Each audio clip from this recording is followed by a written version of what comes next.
Welcome to the shittiest interview of Manilla Road out there, filmed at Warriors of Metal 2012.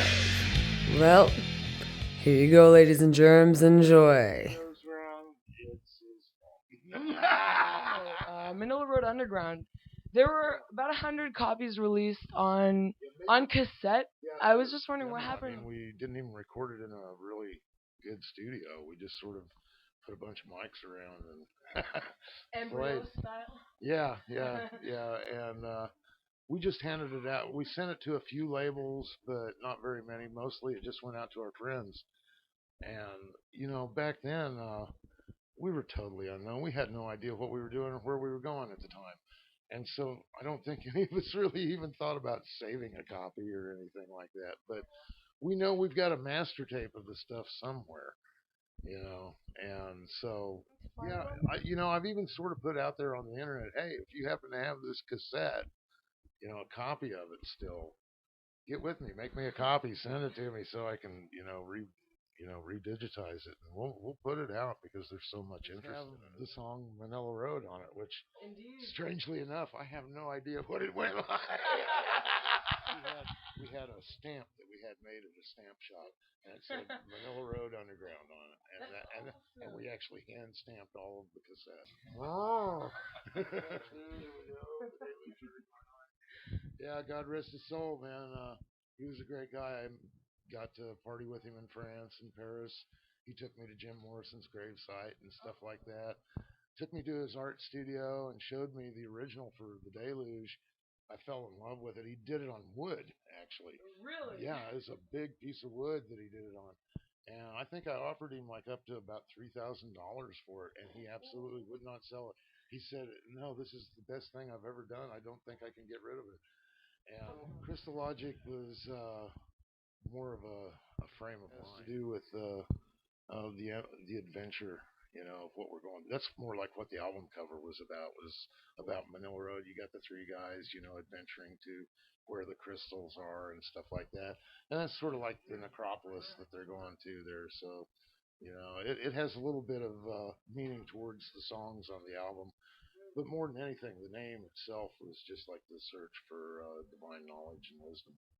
I always thought it would be about a Bavarian girl called Crystal, and she's very intelligent, You know what's funny is that He was actually the very first drummer, and he's dead now too. But we were sitting in his kitchen and getting really drunk, and we were watching Monty Python's Flying Circus on the black and white TV, and we were searching for the name for the band, and all of our favorite bands at the time tended to have color in the name, like Deep Purple, Black Sabbath. But we didn't want it to really be a color either. It was more like we knew we wanted road in it somewhere because it made us feel like we were going somewhere. And that goes through Kansas and Colorado, and there's some others that go through. What do you mean a Manilla Road? There's actually there's off of I-70 going towards Denver. There's an exit that says Manilla Road, but Bullshit. no, really, but it only has one L on it. But when you get off the exit and go into, So it's like the Philippines. Really? So it's yeah, and then there's one in the northern part of the United States that some fans found and sent us a picture of the street sign. and I think in a few years there will be several Manilla Road. most fucking one L doesn't suffice. You need two. Since we added the extra L, we decided that made it a fantasy type name, and that's what we were about, was epic fantasy type stuff. Back then we were actually more like into psychedelic hard rock, lost out. But we thought about changing the name several times, but nobody would let us. So Awesome chugging of the keg. I hope maybe we need this sound. This. In Germany, I don't know that beer is Something special. it's 1981, I think. I go to the bars, and I was too young. And he goes, "Well, you need to carry equipment, and I'll make you my roadie." So that's what I did. I did that for many years, and kind of worked my way up in the ranks of the band. But really, it's been a pleasure, and we've had a long, hard road together, and over 30 years, and it's been a blessing. We've lasted our friendship longer than a lot of marriages. I love my wife, but she was I think when I met Mark, she was 4. Manilla Road is my favorite band, and maybe in 10 years I will notice that I fucking play in this band. It really was my dream when they come to Germany to play at least one song as a guest drummer. I just told them a few hours ago. So now You're I'm locked in now, buddy. You're fucked. They didn't tell me about the tornadoes before, but it was wise. Yeah, he might not have come. I think they love this town because he wrote a song called Wichita Brew.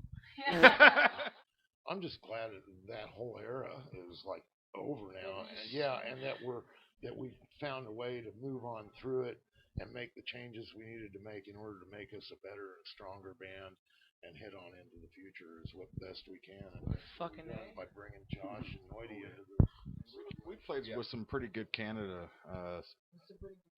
bands, you know, Canadian, Canadian, some bacon, some Canada bacon. Yes, it was like, hey, how you doing? Hi, how you doing? Wow, where'd that voice come from? Headbangers open air, and the first thing he asked me, do you have something to smoke? At the Headbangers Open Air, and it was such a treat to share the stage with them, and so we played with Pile Driver, of course, you know. We still have the Pony Express. That's why they always rush to get out of the country. Favorite kind of booze? Boobs.